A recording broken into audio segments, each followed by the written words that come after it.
In anime, power usually comes with rules. Nen abilities have limits, contracts have conditions, and no matter how strong a character is, there is always a price to pay. But then you get to Hunter and everything changes because hidden inside the Zodic household is something that doesn't just break the rules, it ignores them completely. I'm talking about Nanika, an entity so powerful, so unpredictable that even the Zodic family treats it like a disaster waiting to happen. A being that can grant any wish, but at a cost you might not survive. So today, let's break down Nanika's ability and why it might be the most terrifying power in all of anime. You know, when people talk about broken abilities in anime, they mention gods, reality warpers, time manipulators, but then there's Nanika. And suddenly everything else starts looking balanced. Because Nanika doesn't just bend the rules, she practically ignores them. First, Nanika is not just an ability. This is the most important thing people miss. Nanika is a separate entity living inside Alukazodi. That means this is not a named technique. This is not something Aluka trained.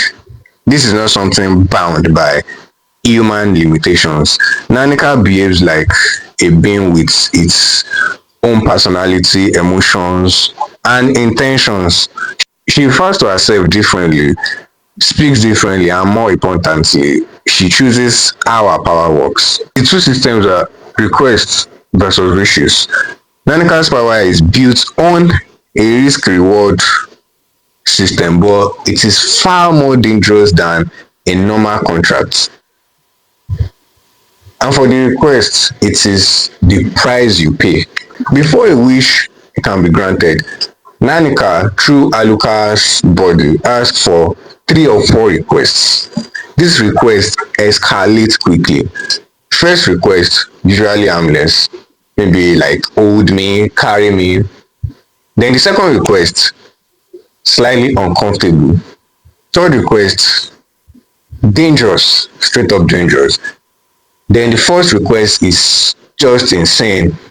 Examples include giving up body parts, risking your life, harming others, and here's the key part. You must complete all requests. And what happens if you fail? Failure triggers one of the most brutal punishment systems in anime.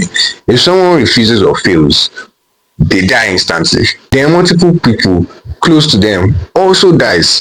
The death happens in a chain reaction and is not random. The number of deaths is tied to the size of the previous wish granted. Let's take for example, small wish equals small punishment. Big wish mass casualty events. So if someone wished for something insane like make me the richest person alive, failure afterward could wipe out entire groups of people connected to that person. And then for the wishes, which is the reward, after surviving the request, Nanika grants any wish, like any, basically any. We've seen so far, we've seen Nanika instantly heal fatal injuries, restore destroyed bodies, manipulate space, teleportation, alter reality with zero effect. There are no chance, no energy build up, no visible limits, which simply happens. Then there's a hidden balance mechanism. At first glance, Nanika looks completely broken, but there's a twisted balance. The bigger the wish, the heavier the future cost. This creates a delayed consequence system where if one person benefits, many others might suffer later. So every wish carries invisible debts. And then let's talk about Killua, the exception to everything.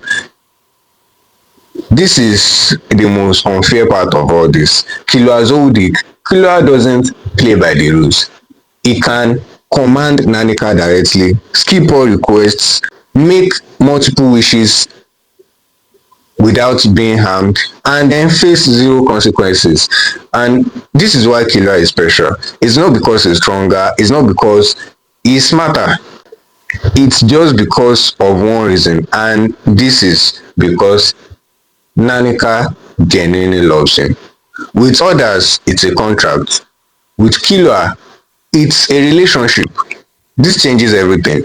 No punishment system, no escalating request, no backlash, which basically makes Killua the only person in the verse with safe access to unlimited wishes. This is why the Zodic family is terrified. You know, the Zodic family aren't scared easily. They are elite assassins. But Nanika, they treat her like a natural disaster.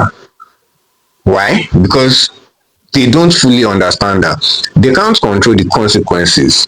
One mistake could wipe out entire populations. That's why Aluka was isolated, not because she was weak, but because she was too dangerous to exist freely. Let's move to the Dark Continent theory. Many believe Nanika comes from the Dark Continent, and honestly, it makes perfect sense.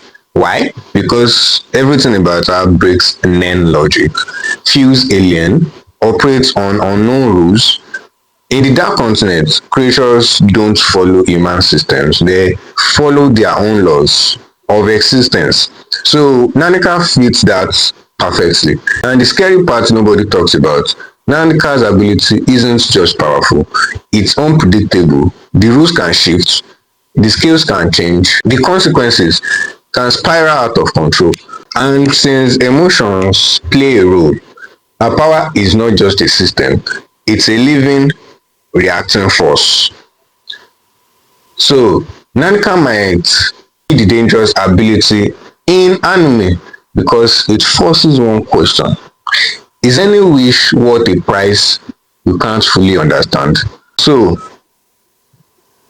I'll throw this to you. If Nanika offered you a wish right now, would you take it or would you walk away knowing what could happen next?